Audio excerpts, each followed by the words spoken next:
우리 한번 따라해 보시겠습니다. 은혜를 기억하고 진리를 알아야 승리한다. 아마 대부분의 분들이 잘 알고 있는 로널드 레이건, 또 프랭클린 루즈벨트 전 미국 대통령이었습니다. 마거릿 대처, 또 윈스턴 처칠 전 영국 수상이었습니다. 영화 10개와 벤허의 주인공이었던 찰턴 헤스턴. 아마 대부분의 분들이 알고 있는 이 분들의 공통점이 있습니다. 그것은 모두 치매에 걸렸었다는 사실입니다.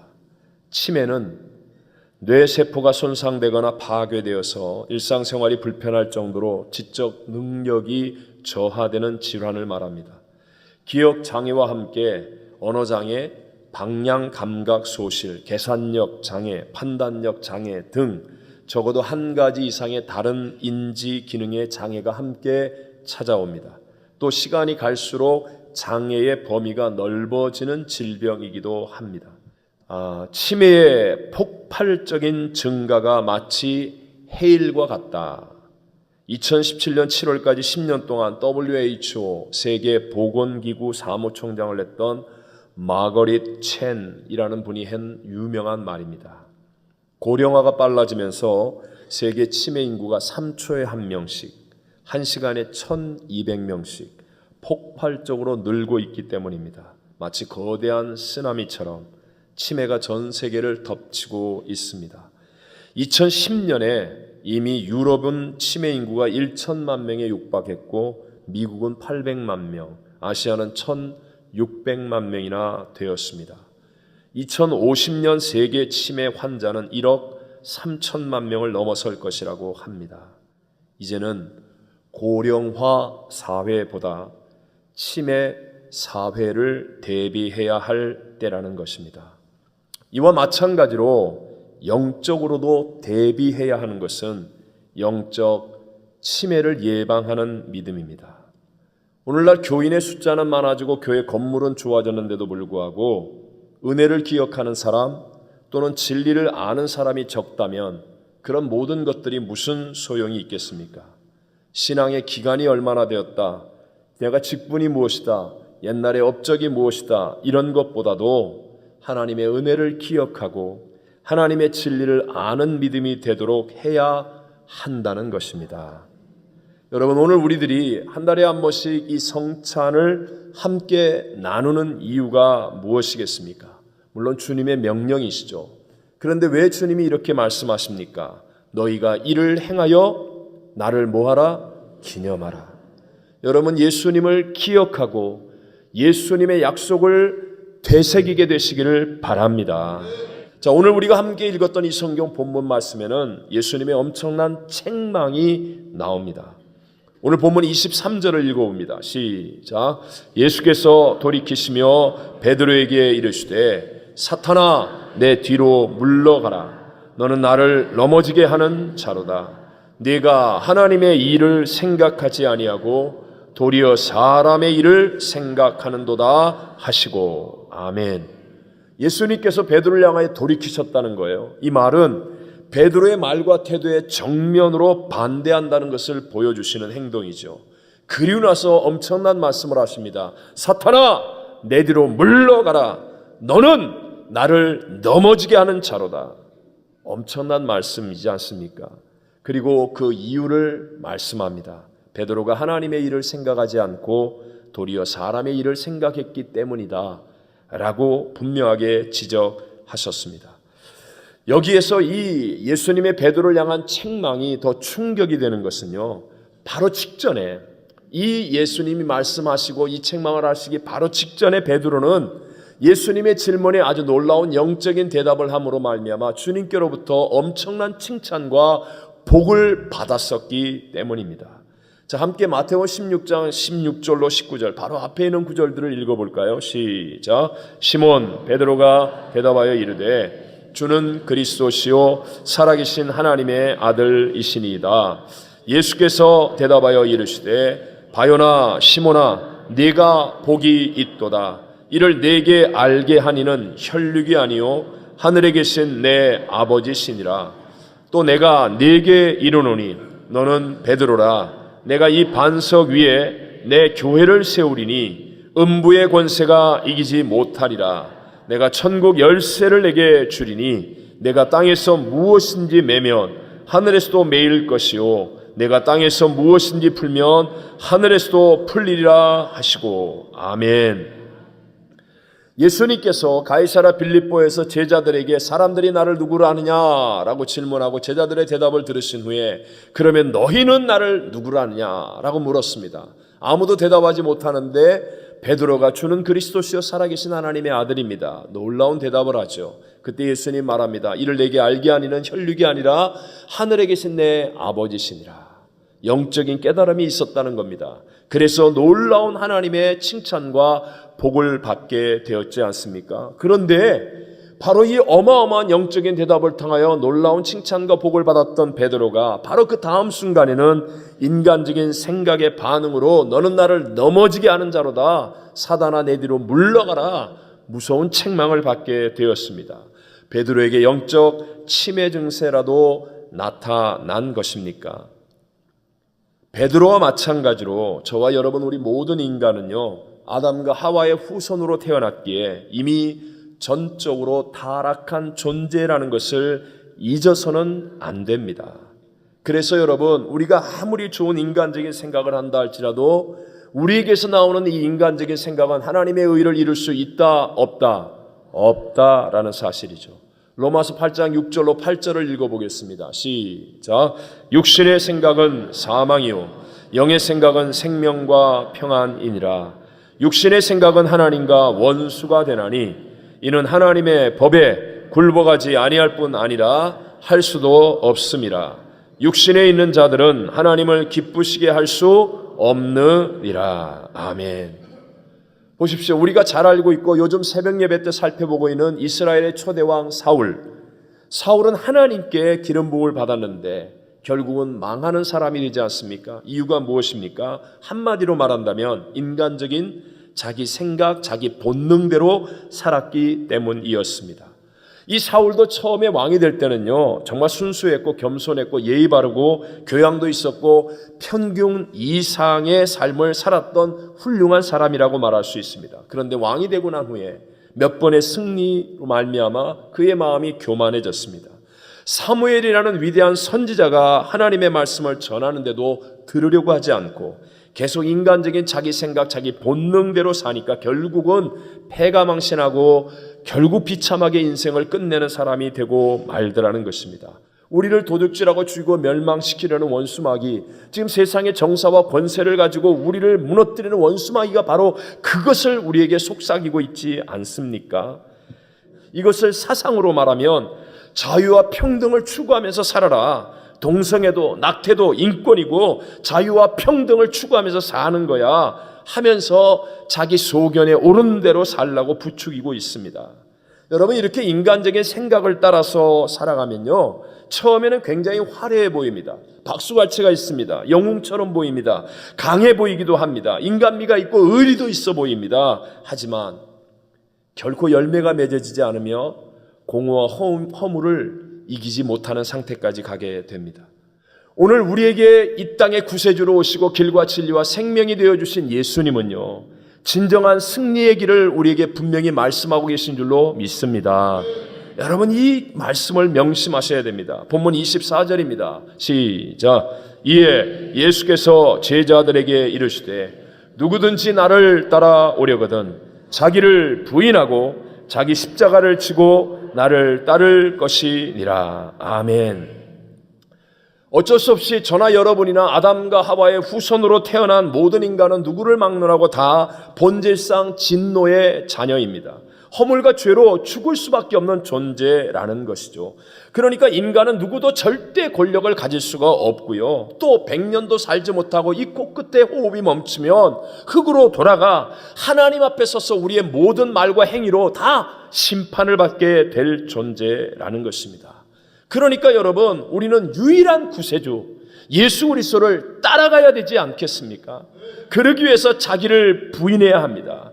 하나님과 우리 사이를 가로막은 죄의 담을 허무는 십자가를 져야 합니다. 그리고 영생의 주님을 똑바로 바라보고 그 주님을 따라가는 삶을 살아야 될 줄로 믿습니다. 이 말은 다른 의미로 얘기한다면 내 생각대로 사는 게 아니라 하나님의 생각, 우리를 구원하기 위해 독생자를 보내어주신 하나님의 생각, 그 하나님의 생각을 따라 살아야 하는 줄로 믿습니다. 그런데 문제가 있습니다. 이렇게 자기를 부인하고 자기 십자가를 지고 주를 따라가는 삶이 맞는 것 같은데 실제로는 쉽지가 않다는 문제입니다. 그래서 사람들이 신앙에서 용기를 잃어버리고 또는 심지어 기쁨을 잃어버리고 절망하기까지도 하는 것입니다. 하지만 우리는 예수님의 제자들을 통해서 우리 주님이 주시는 분명한 진리를 발견할 수 있습니다. 예수님과 3년 이상이나 함께 동고동락하고 예수님의 말씀을 직접 듣고 예수님의 놀라운 기적을 직접 피부로 체험했던 제자들, 그런데도 불구하고 그들도 자기를 부인할 수 없었고 자기 십자가를 지고 주님을 따라가는 일을 제대로 할 수가 없었습니다.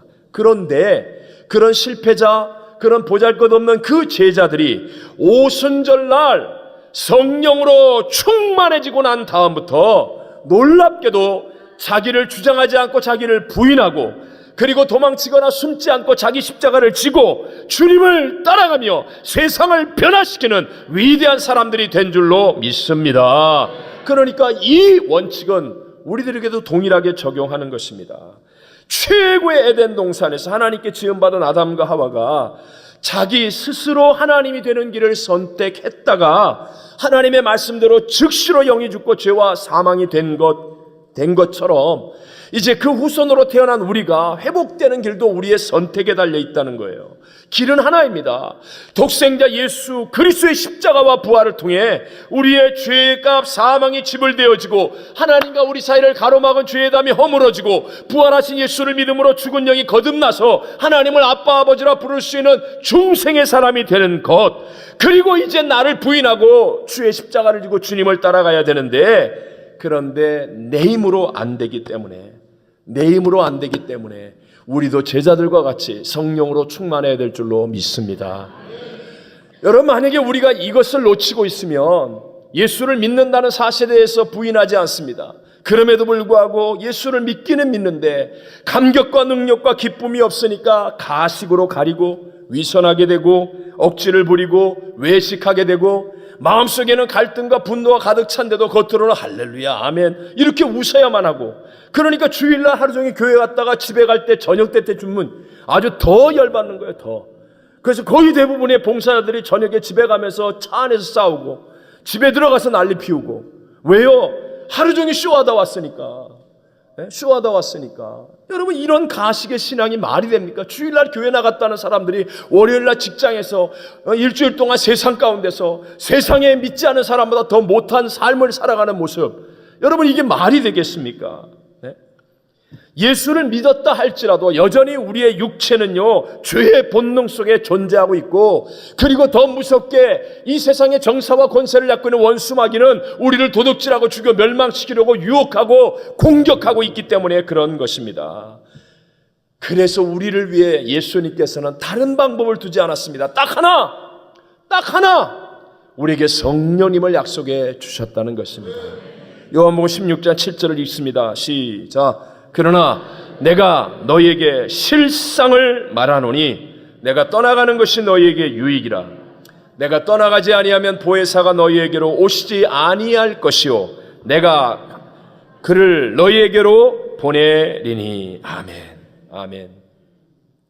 그래서 예수님 제자들에게도 마지막 승천하시면서 야, 제발 아무것도 하지 마라. 너희 해봤자 위선이고 가식이고 외식이고 다 그 억울함과 분노 속에 넘어질 일밖에 안 된다.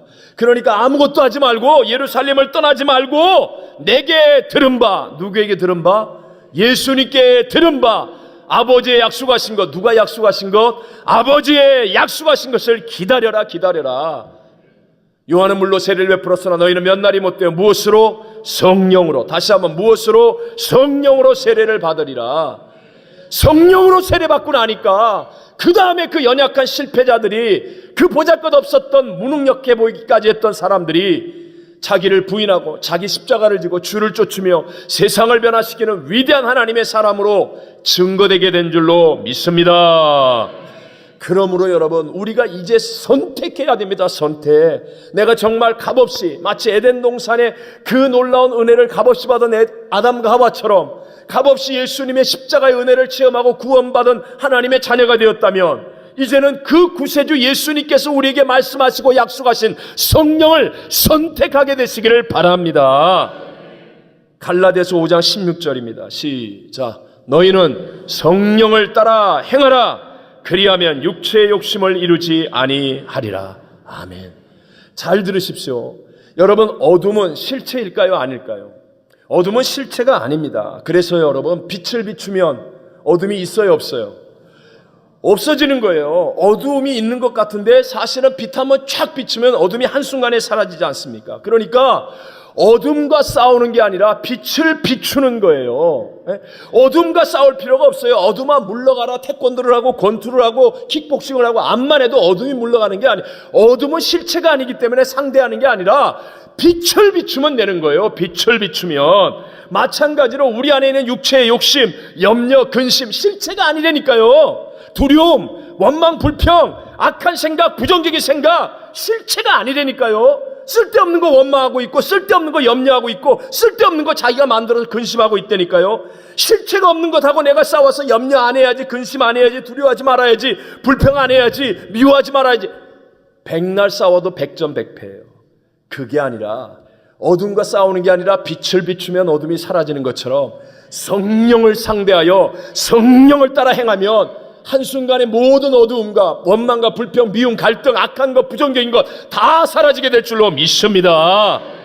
교회는요, 문제성인 곳이에요. 우리 다 문제 가지고 오는 것이고 문제 속에 있는 거예요. 그런데 교회는 예수를 구세주로 고백한 사람들이 주의 말씀을 따라 성령을 따라 행하는 거예요. 성령을 따라 행하면요, 희한합니다. 우리의 삶에 다가오는 염려와 근심, 원망, 불평, 악한 생각, 부정적인 모든 것들이 나도 모르게 없어지고 하늘의 기쁨이 충만해지고 하늘의 능력이 넘쳐나고 꿈과 소망이 가득 차고 하나님과 동행하는 승리의 삶을 살아가게 될 줄로 믿습니다. 제게 초창기 목회자로 아주 연약하고 미숙할 때 큰 은혜를 주었던, 깨달음을 줬던 자매님이 있어요. 이 자매님이 어렸을 때부터 교회를 열심히 다녔어요. 큰 교회, 유명한 교회를 다녔고요. 아주 교회에서 살다시피 하며 봉사도 많이 하고 소위 말하는 이 신앙적 교회 생활에 아주 실력이 있는 그런 자매였어요. 근데 결혼하기 위해 이제 이민을 온 거예요. 선을 보고 이제 결혼하기 위해서 이민을 와서 사는데 이 남자분이 믿지 않는 분이었습니다. 그러니까 처음에는 좀 교회를 열심히 나오는 듯 하더니 어느 틈인가부터 믿지 않는 남자분들의 그 주변 울타리와 함께 모여서 평생 안 마셔보던 술도 마시고 주일날 놀러도 다니고 당연하게 막 그러면서 점점 타락해가고 있을 때 그때 30대 중반이었는데 당뇨병이 걸렸습니다. 엎친 데 덮친 격으로 남편의 사업이 부도 위기에 몰리게 되었습니다. 그러니까 이 자매님은 뭐 가족도 없고 아무것도 없잖아요. 의지할 게 없으니까 그때서야 지푸라기라도 붙잡을 심령으로 생각나는 건 어렸을 때 신앙생활, 교회 생활. 그래서 교회에 달려나와서 그냥 기도를 하는 거예요. 제가 봤을 때 처음에는 정말 겁이 날 정도로 하나님 앞에 매달려서 울며 불며 막 그냥 기도하는 거예요. 그래서 제가 작정 기도를 하시자, 같이 하자 그랬더니 정말 겁날 정도로 간절하게 기도했습니다. 그러면서 세상 모임 다 끊고 회개하고, 그리고 예배란 예배는 그냥 막 새벽 예배부터 시작해서 모든 예배를 다 참석하고, 사실 그때 작정 기도를 권한 이유는 저한테 상담을 하는데 제가 할 말이 없어서 그렇게 한 거거든요. 아는 게 없어가지고. 그래서 사실은 작정 기도 하자고, 내가 도와줄 테니 같이 하자고. 근데 정말 작정 기도를 열심히 했는데요, 다 버렸어요. 다. 근데 작정 기도 거의 끝나갈 무렵에 이 자매님이 성령 세례를 받았어요. 성령 세례를 받았는데 그 다음에 일어난 일들입니다. 저는 모르죠. 근데 이제 결과로 이제 나중에 알게 된 일들이, 이 자매가 성령 세례를 받고 난 다음에 아직 뭐 병도 그대로고 남편의 사업도 어렵고, 그런데 희한한 게 자매가 집에 돌아와서 청소를 하는데도 찬송을 부르면서 청소를 하는 거예요. 옛날에는 남편이 돌아와서 밥 차려줘 그러면 눈치를 보면서 얘기했답니다. 야, 밥 있니? 뭐 밥 먹을 수 있니? 밥 좀 차려줄래? 막 이렇게 3단계, 4단계 눈치를 봐야 되는데 남편이 딱 들어오면 막 찬송을 부르는 이 자매님이 밥 줄까? 막 이러면서요. 밥을 차려주는데 막 얼마나 해피하게 막 그냥 열심히 하는지 남편이 막 감동을 받기 시작하는 거예요. 어느 날 주일에 이 남편이 같이 교회를 나왔더라니까요. 그렇게 전도할 때는 안 나오더니 남편이 나와서 도대체 어떻게 된 일이냐고. 그래서 성령 세례를 받아서 그렇다. 성령은 하나님이다. 하나님이 역사하면 기적이 일어난다. 그랬더니 예수를 믿고 이분이 영접하고 같이 예배를 드리기 시작했습니다. 그러면서 사업이 너무 어려우니까 작정 기도를 했는데 둘이서 합심하여 기도하면 응답하신다. 그리고 작정 기도를 했는데 정말 물론 사업의 규모는 많이 작아졌지만 기적과 같이 이 문제들이 해결되는 응답을 받았습니다. 그리고 제가 최근에는 일부러 물어보지는 않았지만 지금까지도 교회 기둥처럼 믿음의 본이 되는 멋진 삶을 살고 있는 거예요. 여러분 무엇이 바꿉니까? 문제 그대로 있어요. 그런데 성령이 역사하시기 시작하니까 성령으로 충만해지니까 그러니까 하나님을 볼 수 있는 믿음의 눈이 열려지고 입에는 찬송이 나오고 하나님을 향한 감사가 터져나오고 내일에 대한 꿈과 기대감이 넘쳐나고 하나님의 놀라운 새 역사들이 일어나게 된 줄로 믿습니다. 여러분 한쪽을 온전히 선택하기 위해서는요. 다른 한쪽을 온전히 버리는 결단이 있어야 돼요. 성령님을 선택하기 위해서 혹시 여러분이 얻은 세상의 귀한 것이라도 성령님을 제1의 가치로 놓는 믿음을 가지고 버릴 수 있는 믿음이 되시기를 바랍니다. 자, 이해를 위해서요. 우리의 신앙 롤 모델이 아브라함 아닙니까? 믿음의 조상 아브라함. 자, 그 믿음의 조상 아브라함이 100세의 아들을 이삭을 얻었죠. 하나님이 75세에 약속하고 25년 동안 뜸을 들여서 나이 100세가 된 아브라함에게 주신 이 아들이 얼마나 귀중한 존재입니까? 더군다나 말썽 안 피우고 이쁘게 건강하게 잘 자라니까 아브라함에게는 이 아들보다 소중한 게 없어요. 그런데 어느 날 하나님이 아브라함의 믿음을 시험하시려고 그 아들을 모리아산에 데리고 와서 번제물로 바치라는 겁니다. 왜 이렇게 하셨겠습니까? 아브라함이요 너무나 귀하고 사랑스럽고 자랑스러운 아들 하나를 받고 난 다음에 그 축복을 주신 하나님의 더 큰 약속들을 누리지 못하게 될까 봐 하나의 마음을 빼앗겨가지고 축복을 주시는 하나님과 그 하나님이 약속한 더 크고 놀라운 일들을 누리지 못하고 또 깨닫지 못하고 얻지 못할까 봐 하나님께서 그를 시험하시는 거예요. 깨우쳐 주시는 거예요. 하나님이 아들 이삭을 주실 때 뭐라고 그래요? 내가 너에게 하늘의 허다한 별과 같이 많은 자손을 주겠다. 그런데 아브라함 이삭 하나 딱 붙잡고 하나 받고 정신을 못 차리고 있으면 하늘의 별과 같은 그 믿음의 자손들이 어떻게 만들어집니까? 예수 믿고 구원을 받았다고 말하는 우리 예배에 참석한 여러분도 마찬가지입니다. 하나 받고 정신 못 차리는 사람이 되면 되겠습니까? 예수 믿어서 구원받았으면 맞습니다. 난 이제 구원받아서 지금 죽어도 천국 갑니다. 그리고 그거 하나 가지고 정신을 못 차리고 있으면 되겠습니까? 그런데 하나를 주신 하나님은 이제부터 우리에게 더 크고 놀라운 많은 것들을 주시길 원하시는데 그 하나 붙잡고 앉아가지고 그거의 마음을 빼앗기고 있으면 되냐는 거예요. 그래서 우리에게 성령이 필요합니다. 왜요? 그 하나 이외에 더 많은 것, 더 놀라운 것, 더 감격스러운 것들을 우리에게 깨닫게 해주시는 분이 성령님이시기 때문에 요한복음 14장 26절을 읽어보겠습니다. 시작. 보혜사 곧 아버지께서 내 이름으로 보내실 성령 그가 너희에게 모든 것을 가르치고 내가 너희에게 말한 모든 것을 생각나게 하리라. 아멘. 성령님은 모든 것을 가르쳐 주십니다.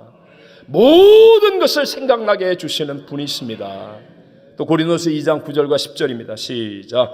기록된 바 하나님이 자기를 사랑하는 자들을 위하여 예비하신 모든 것은 눈으로 보지 못하고 귀로 듣지 못하고 사람의 마음으로 생각하지도 못하였다 함과 같으니라.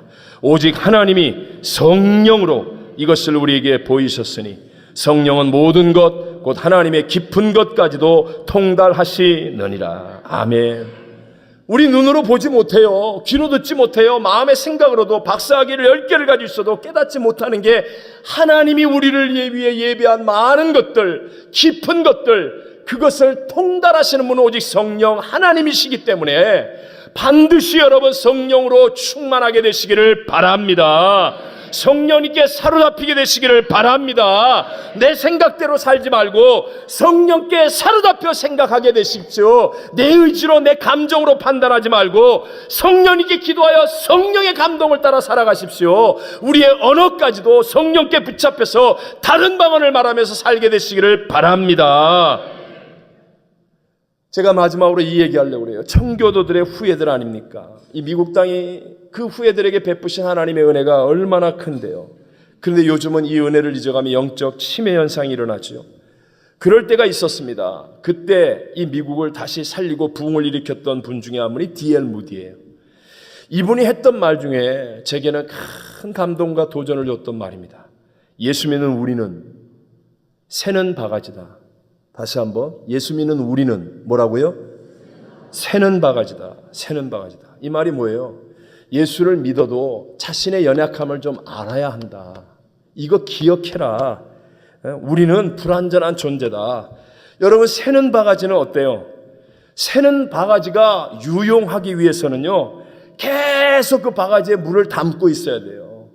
그러나 계속해서 퍼가지고 와야 된다는 거예요. 새는 바가지는 보관이 됩니까? 안 됩니까? 물이 보관돼요? 안 돼요? 보관할 능력이 없잖아요. 그 새는 바가지에다 물을 가득 담아놓은 줄 알았더니 금방 조금 있어 보니까 다 새버렸잖아요. 우리가 바로 그런 새는 바가지라니까요. 옛날에 받은 은혜를 가지고 지금도 버티겠다고 하면 그때 은혜 받은 거 맞아요. 근데 우리가 새는 바가지였다니까요. 지금은 당신 빈 바가지라니까요. 옛날에 뭐 한 번 했던 거 가지고 지금 기도 안 하면서 그때 당신 지금 새는 바가지라니까요. 빈 바가지라니까요. 어제의 물로는 오늘의 물레방아를 돌릴 수 있어요, 없어요? 없습니다, 여러분. 그래서 우리는 날마다 성령을 의지하고 날마다 성령의 능력으로 채워지기를 구해야 될 줄로 믿습니다. 성령은 하나님이십니다. 보잘것없는 제자들, 가장 어렵고 힘든 핍박의 상황 속에 있었을 때에도 하나님이 제자들과 함께 하시는 성령의 충만함을 통해서 놀라운 새 역사가 일어났습니다. 이제 우리 2017년 한 해의 은혜를 기억하고 그리고 진리를 아는 믿음으로 2018년을 맞이하려면 여러분 반드시 성령으로 충만하게 되시기를 바랍니다. 신문을 펴본들 테러와 전쟁의 위협이요, 경제 위기요, 신분 문제요, 세상에 어지럽고 난리와 난리의 소문이요, 지진과 기근이요, 자연재해요. 어디에서 우리가 소망을 찾고 꿈을 꿉니까? 그러나 여러분, 우리가 기도하고 성령께 붙잡히면 하나님의 깊은 것까지도 통달하시는 성령께서 우리에게 꿈과 비전과 능력을 주셔서 우리의 새로운 한 해를 위대하게 일으켜 세워주시게 될 줄로 믿습니다. 그래서 내일부터 뭐예요? 내일부터 뭐예요? 그래서 특세하는 거예요. 그래서 특세.